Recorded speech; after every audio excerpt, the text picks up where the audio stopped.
Hello everyone and welcome back to JeremyTiki Plays The Binding of Isaac Afterbirth. Today I think we'll be focusing mainly on trying to get something done.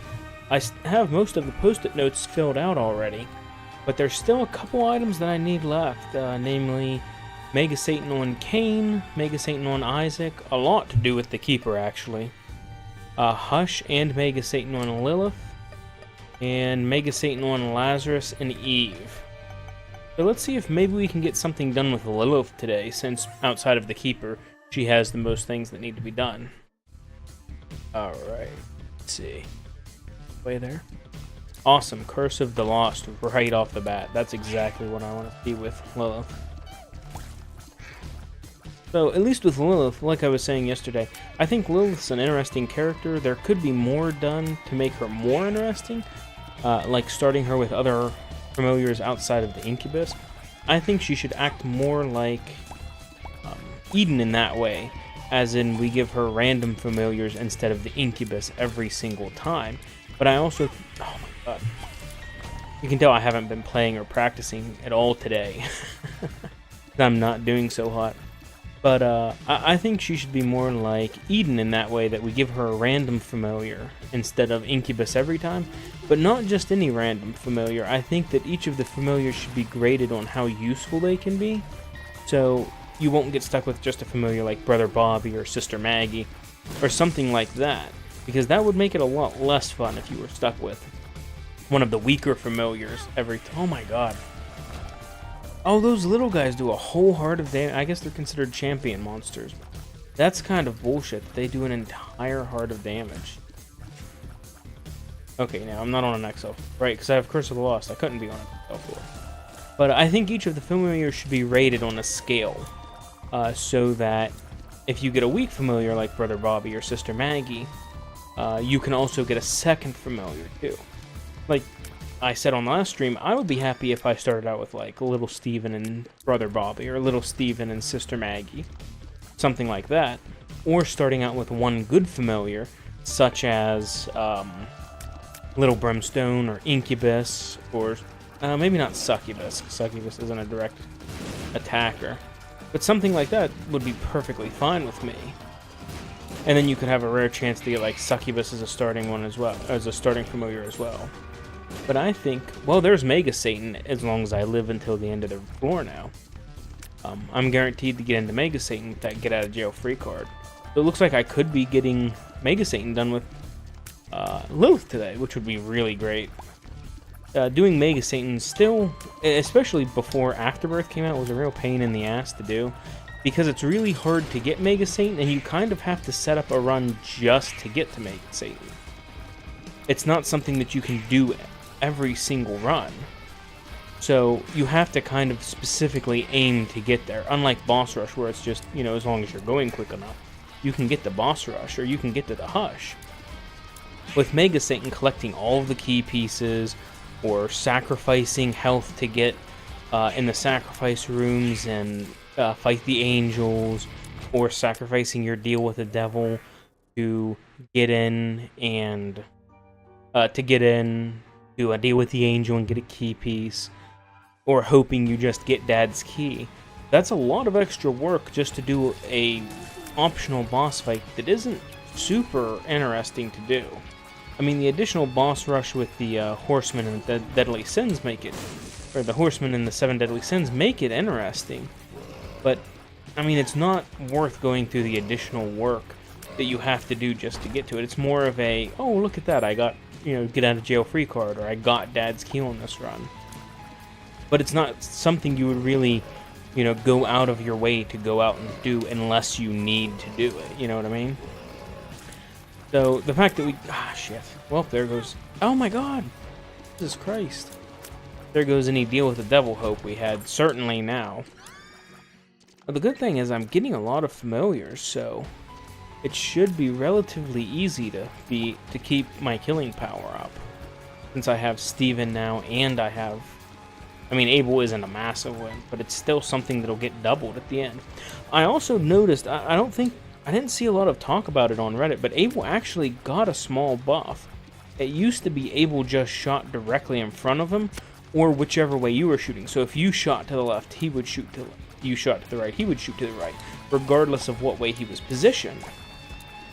But now it seems like he just auto-targets whatever's closest to him, which it seems like a really minor buff, but it actually helps out Abel's ability to kill things a lot, because 9 times out of 10, I'm definitely not thinking, oh my god, I'm playing so terrible today. Wow.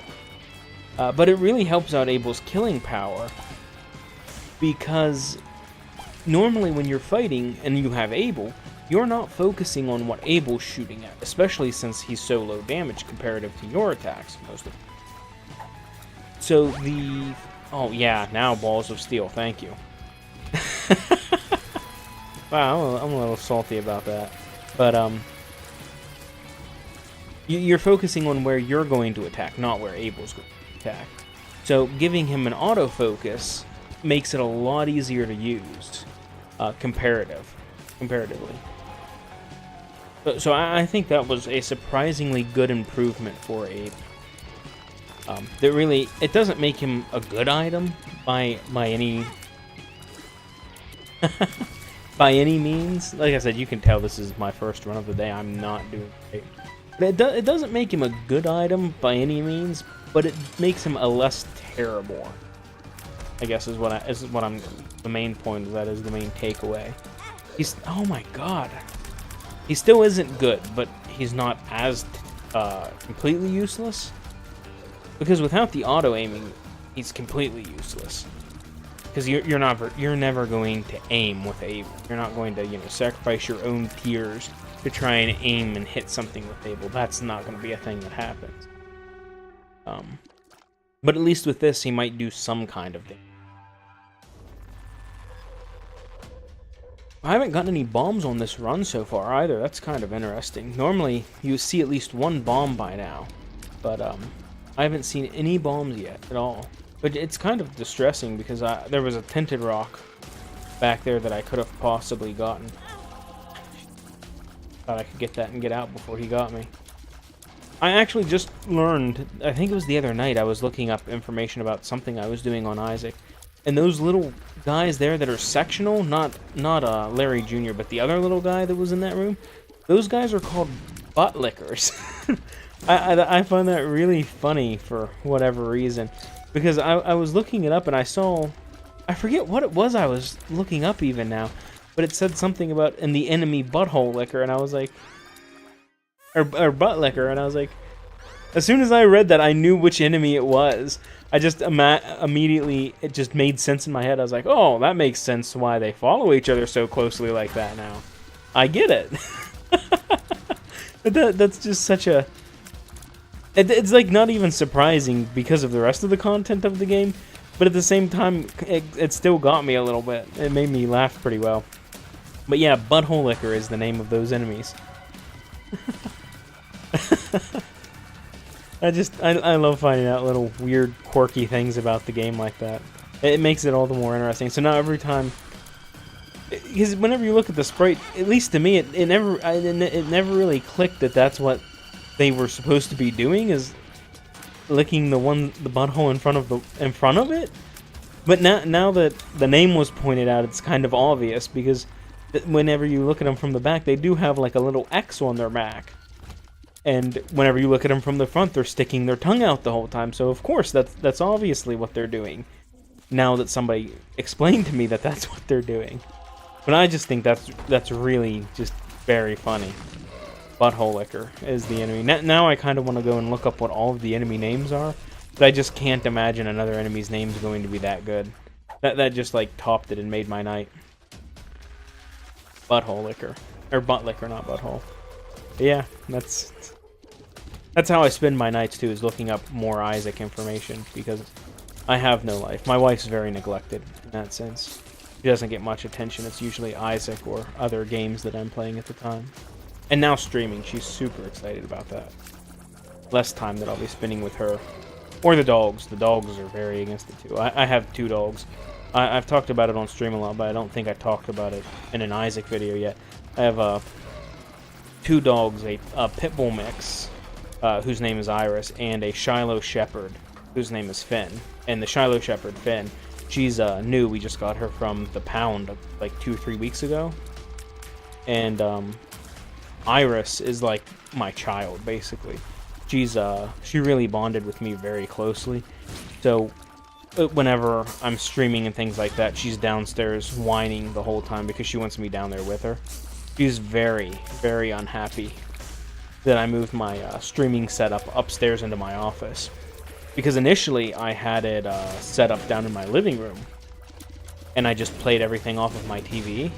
Because before I started recording things and streaming things, I always just played things off of my couch on my TV, which was fine then.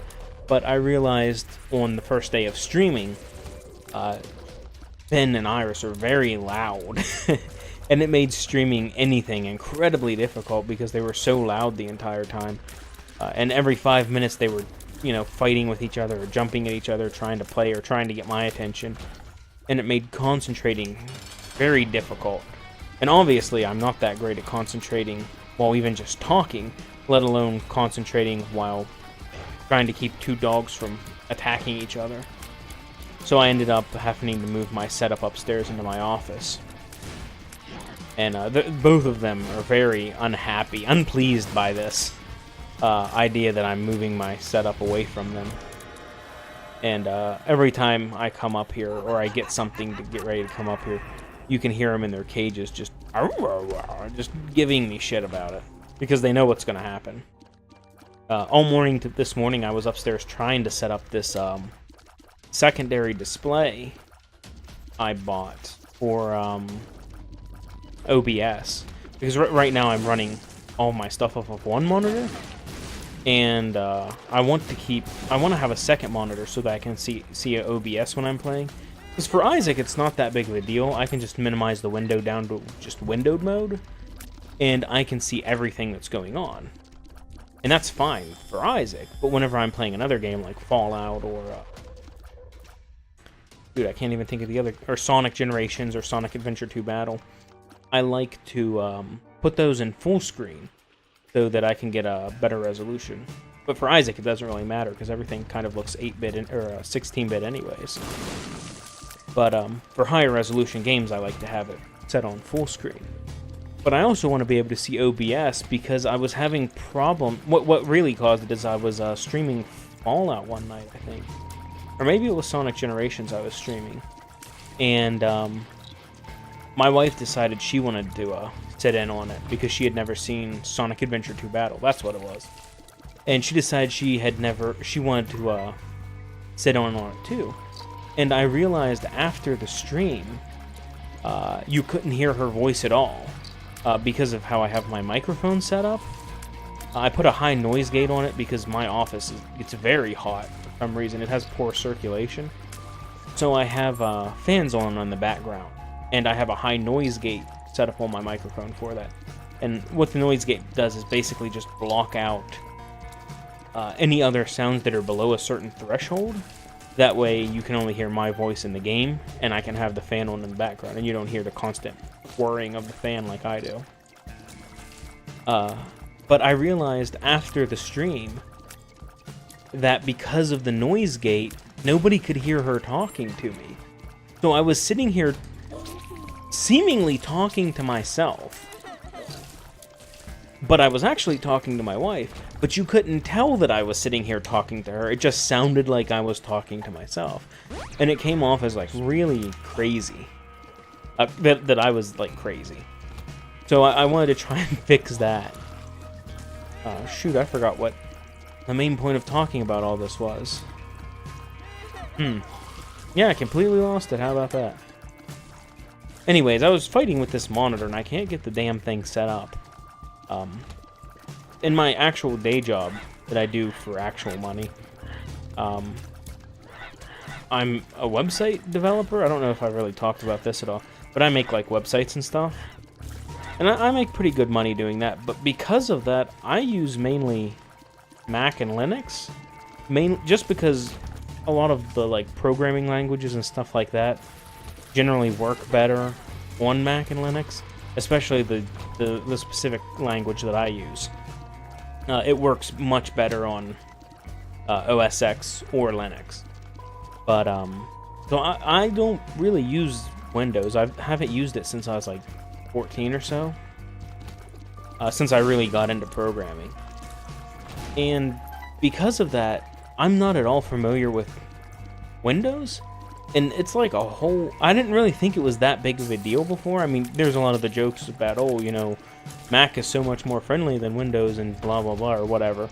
And I never really thought too much of it until I tried to set up this secondary display. And I sat here for at least a half hour, 40 minutes trying to get this display set up. And it has me absolutely stumped. I have no clue. I should have used blank room. Shoot. I guess whatever. I was hoping it was going to be Perthrow. Because that... Well, I guess Mysterious Liquid with piercing shots isn't too bad. But I spent like a half hour trying to set up this monitor. And I still don't have it set up. It's still just sitting here with nothing going on. And I can't figure out what the hell's wrong with it. I've given up for today because I need to get this recording done. Oh, I remember what I was talking about the microphone for. I was saying nobody could hear my wife talking to me the entire time. And I looked like a crazy person on stream because no one could hear me talking to my wife, but I was answering questions and things like that and explaining the story of the game to her. And all of that could have been avoided if I had a second monitor set up so I could see OBS, and I could have... Ooh, shit, I need to watch what I'm doing. If I had a second monitor set up, I could have seen on OBS that the mic wasn't picking anything up. And I could have looked less like a crazy person than I already do. But oh well, lesson learned. Maybe that'll go up on YouTube one day, and I'll have a good laugh about it. But, yeah, that's why I think I need a secondary monitor. That, and there's a lot of... I'm not super familiar with Twitch yet. I'm still trying to kind of figure it out. But a lot of people recommended some software for getting started with Twitch. And one of the big things was to have a second monitor so you can watch different notifications and things for Twitch whenever people subscribe or donate, etc., etc. Oh, great. So, because I'm such a terrible player at this game today... Hamby and Conception looks like it procced, and it gave me Little Brimstone, which is outstanding. Now, for those of you who don't know, Hamby and the Conception is one of Lilith's starting items after she beats the chest, I think? And what it does is after you take so many hits of damage, I believe it's 20, 20, 40, and 60, it will spawn an additional familiar for you. And apparently I just crossed that threshold, and it spawned a Little Brimstone for me, which is super useful. Seeing as Little Brimstone is probably the most powerful familiar in the game. The most powerful offensive familiar, I should say. Oh yeah, that's great. So normally most people don't like picking up Guillotine because it offsets your shots in a weird way, seeing as it makes your head spin around your body. But because I'm Lilith, my shots don't come out of my head. They come out of Incubus behind me, who's already offset, so I'm already used to playing like that. So all Guillotine did for me in this case is give me an additional orbital for free, basically, with none of the negative sides or the downsides to it, which is super useful. I'll totally take that. Oh, there's a tinted rock, finally. So that's actually only a benefit to me, because most of the time I don't use orbitals for offensive purposes. I know a lot of YouTubers do, and a lot of people get really angry at certain YouTubers for using it. Using orbitals offensively too much. One particular that comes to mind is Northern Lion. He uses orbitals offensively all the time. And 9 times out of 10 it backfires and ends up with him taking a lot more damage than he needs to. So I kind of learned my lesson from that. I only really use orbitals as damage dealers if my damage is really terrible. Or if I have just a really high damage orb, such as the knife. Sacrificial dagger, that's what it is. But with this I probably won't, even though I literally just did to kill that bat a minute ago. I probably won't do it too much more. Especially since I have pretty high damage shots now from Death's Touch, and I have Little Brimstone. Although I wish Little Brimstone was slightly closer behind me, because trying to line him up is a little difficult right now. Maybe I could get the Child's Leash, which is a trinket that I think it's called Child's Leash. I don't know for sure, but it's a little green leash trinket, and what it essentially does is forces all of your familiars to follow behind you more closely, instead of having such a long trailing distance behind them. What floor am I on? Okay, Depths one then, or Necropolis one of the two. But it's a pretty good pickup for Lilith. And if I get that, that would make Little Brimstone much more useful. Because right now it's pretty hard to hit with him, seeing as he's 3 familiars back. If I go quick enough, I could probably make Boss Rush too, which would be pretty great. The other pickup that I got that I haven't really talked a lot about is Mysterious Liquid, the little vial of green liquid there. It actually took me a little while to figure out what exactly Mysterious Liquid did, because I usually don't look up item abilities too much. I like to figure it out for myself. But Mysterious Liquid gives your shots creep. So every time a shot lands on an enemy or hits the ground, it creates a little bit of creep. And that creep can, of course, then damage enemies, just like the creep you leave behind if you get something like Ball of Tar or whatever other creep-inducing ability or items there are. Headless Baby, Anemia, things like that. But the difference with Mysterious Liquid is it comes out of your tears instead of your feet. Or your... I guess, yeah, it still would be your feet if you're flying. But it's a pretty good ability because it gets the creep right under the enemies, instead of you having to lead them onto it with most other items. Oh, I'm just not going to make it.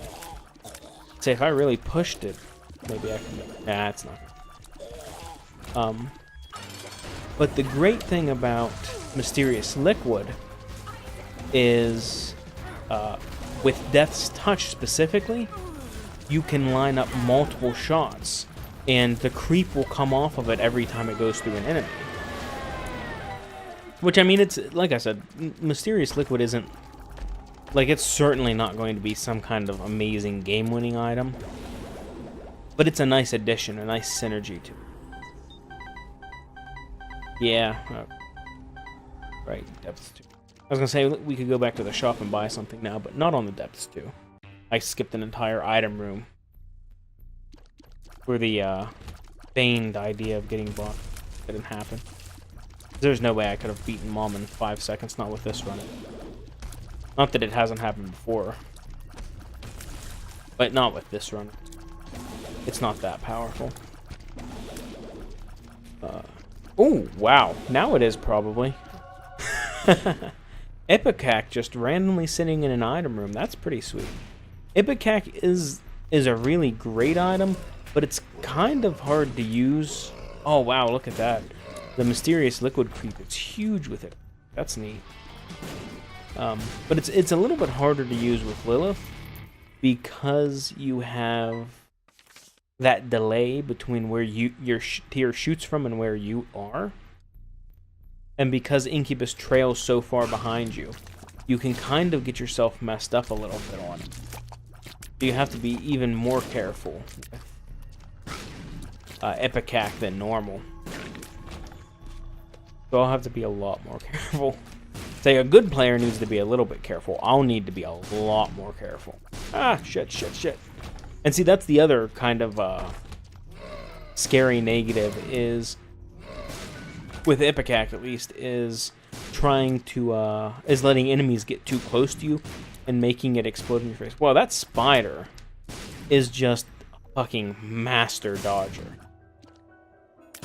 I said yesterday some enemies are such good shots I can't even be mad when they hit me. I can't even be mad at all of the amazing, just outlandish dodges that spider made. There was like 6 shots I fired at him, and I only hit him with the last one. That's just gorgeous. I wish I could dodge that, well, honestly. If I could dodge like that, I'd be in a pretty good position. But unfortunately, if you've ever seen me play before, you know that's an impossibility. Alright, so, I don't know, this run is pretty good. If I could get a little bit more That's not worth it. If I could get a little bit more of a tier speed, I would... Oh, shit. I would probably be convinced to try and take on Hush.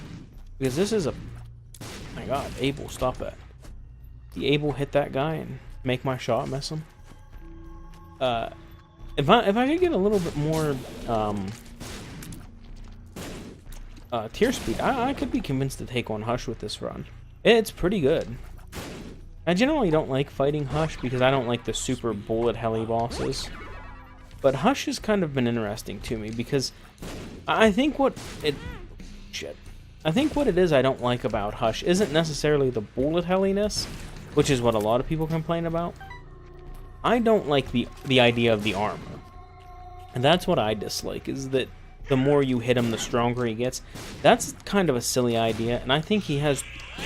He either... shoot. Man, I'm doing terribly today. I think he has too much health to start with, and then the armor just kind of compounds the problem, and makes it just impossible to deal with. At least for me, because I don't like spending 20 minutes mainly dodging and only doing a little bit of damage. I like to be able to go in and destroy a boss if I have a good enough run. But again, that's just my opinion of how it should be. I'm not the game developer or anything, so I'm sure they have their own reasons for making it that way, or if they just like to see our tears about, or whatever the point is. There's a reason, you know, they have a multi-million-dollar game and I don't.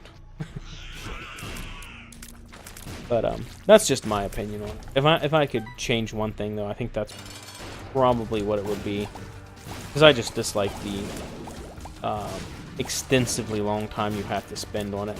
And see, like, the problem isn't even... Shoot. Well, Hush might be out of question now, since I've lost so much health on this floor. It isn't even the extensive fight, because, like, otherwise I wouldn't like doing boss rush, but I really enjoy doing boss rush. It's just the... Oh, there we go. It's just the Hush specifically because it just takes so long to do. And there's no real good payout for it. I need to remember to keep using Box of Friends. I keep forgetting to use Box of Friends. But there's no real good payout for it. You get a couple of items, but that's all.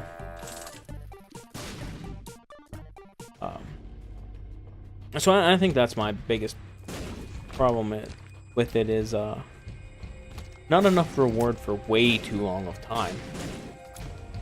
Plus, Hush kind of teaches you to play overly safe and not have a good time with him whenever you have characters like the Keeper and the Lost. Because most people's strategy with the Hush and the Lost has been simply get a really good item like like an impossible synergy, like Nodleaf Daddy Longlegs or Nodleaf Bumbo, and then hide in a corner for the entire fight. That's not a fun fight. Shoot. That's not a fun fight. It's not interesting to watch, and it's not fun to do. But I know I've seen a lot of streamers, that's the way they beat Hush with the Lost, is by using Nodleaf and Sack Dagger, or Nodleaf and some type of Orbital or Bumbo. That's not, like I said, that's not what I would want to stream for. I wouldn't want to sit there for 2 hours or 3 hours while he's slowly whittled down by Daddy Longlegs stomping every 10 seconds. And I think that's why a lot of people don't enjoy the Hush, because that's how a lot of people have beaten the Hush. And it kind of like gave them bad memories of fighting it and what the entire fight's about. And that could be part of what it is for me, because it took forever to beat the Hush with the Lost with me. I didn't do Nodleaf and Daddy Longlegs or anything like that. But, how did I beat the Hush? I think I had just, Brimstone 9 Lives and, had unlocked Holy Mantle for the Lost through the donation machine. You get to, like, 666 or 669. Okay, I was gonna say, I didn't see another room that I haven't been to. But you get to like 666 or 669 or something like that, and you start with Holy Mantle on the Lost from then on. And I believe I had one of those runs with Brimstone, Spoonbender, and just insanely high damage. And I just dodged very, very carefully around everything and beat it with that. It was extremely, extremely lucky.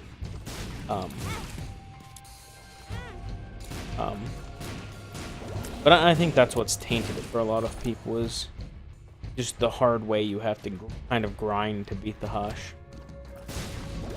I mean, that actually reminds me of another weird synergy I learned about. Yesterday's video that went up yesterday at about 5, I found what I thought was a weird synergy of Bob's Rotten Head with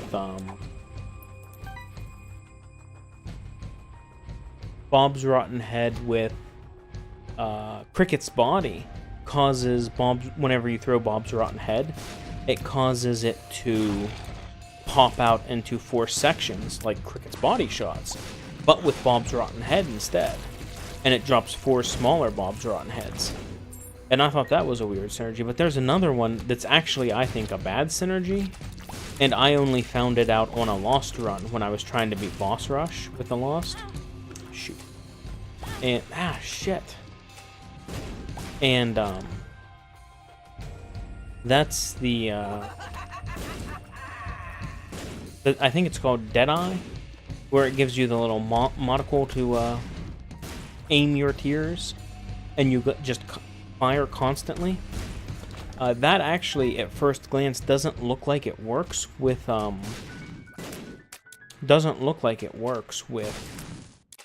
Epic Fetus, the Airstrike on Demand one, but it actually does. And the reason it doesn't look like it works at first is because whenever you pick it up, you don't start constantly dropping bombs, right? Oh shit, man, I really have just butchered this run beyond repair. Please don't let me die here. I need to really just pull it out and focus here, because I'm so close to being able to get to Mega Save. Shit. Oh well. What I was saying is, Deadeye and Epic Fetus, it doesn't proc right away and work, but what actually ends up happening is after you fire your first Epic Fetus shot, they keep coming down and don't stop. That's how I lost my first boss rush with the Lost. Anyways, I think that's going to be all for today, guys. If you like this video, don't forget to like and subscribe. That really means a lot to somebody starting out like me. And I hope I see you guys in the next video. Thanks.